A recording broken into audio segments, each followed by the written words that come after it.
All right, I'm realizing that I misread my notes and I overread. So I'm actually just going to tack on the next portion. We've already gone through most of it. We'll just have to go through 22, 26. So I'll just read them right now, and this will just be a longer episode. So if you're wondering, wow, that was a long passage today. Yeah, it's my fault. Okay. And my wrath shall flare up, and I will kill you by the sword, and your wives shall be widows, and your children orphans. If you should lend money to my people, to the pauper among you, you shall not be to him like a creditor. Excuse me. You shall not impose interest on him. If you should indeed take and pledge your fellow man's cloak before the sun comes down, you shall return it to him. For it is his sole covering. It is his cloak for his skin. In what can he lie? And so when he cries out to me, I will hear him, for I am compassionate. All right, that is the end of the next section. So we're just kind of doing this massive one. Not too much, but there is a big principle here where it says, not to do interest to people among you, which is kind of interesting. If you're poor and Yes. you need money, Yeah. they should be willing to lend to you, for not for interest. Now, this is not talking about a business arrangement where you're investing in a company and expect to make profit.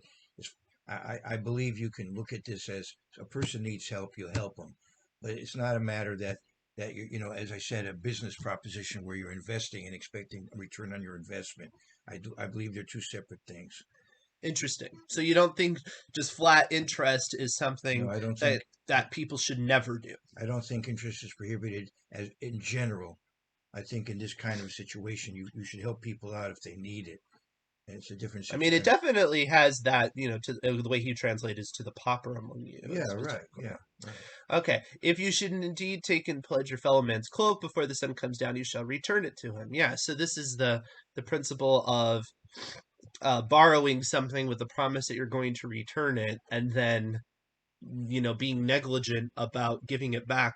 In this situation, though, it is obviously a major thing, Yeah, right? right. This isn't like you're borrowing somebody's, a Right. book and you just forget Right. about it. This Yeah, is a livelihood situation. So that right. is the Right. that is the problem. The problem is if you're borrowing something and it's, a major impact, you need to have compassion on it. Now, what's interesting is it doesn't specifically say and therefore why. It's just a moral principle, and you'll get that throughout the Bible too. Not everything that's a moral principle comes with it a punitive measure that is measurable. You know what I mean?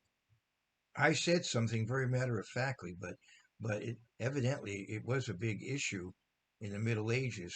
It's a big Uh, issue now. no, as far as so-called usury, interest. No, it's a big issue now. There are some Christians that believe you can't ever have credit. You should never be in debt. It's a biblical concept. Well, that's a separate issue, though. I'm talking about Okay. the one who lends.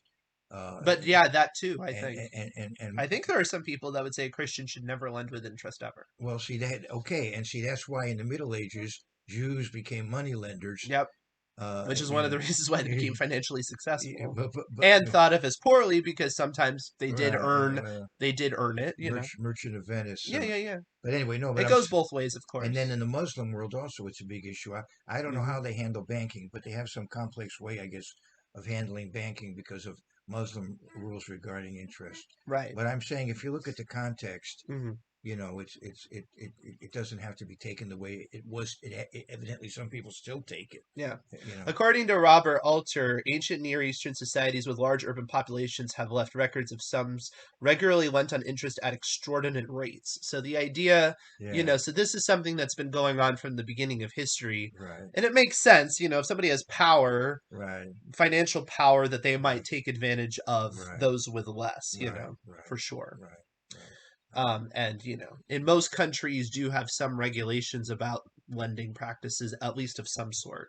But right. and I'm not that doesn't absolve us of going beyond that. I'm just saying. So you're saying that the beyond that is not that if a Christian owns a company that they should feel like they can never have like a layaway plan or something with interest. No, Okay, that a business is allowed to do that, yeah, right, even if it's to a fellow Christian. yeah. I Okay, would say, all yeah. right. Just wanted to get that out there. So. We are stirring up controversy today, aren't we? That's good. All right. So anyway, so that kind of buttons up, and I'm sorry for this very lengthy episode. I will try to be more diligent about looking at where I'm at, and we will see you tomorrow.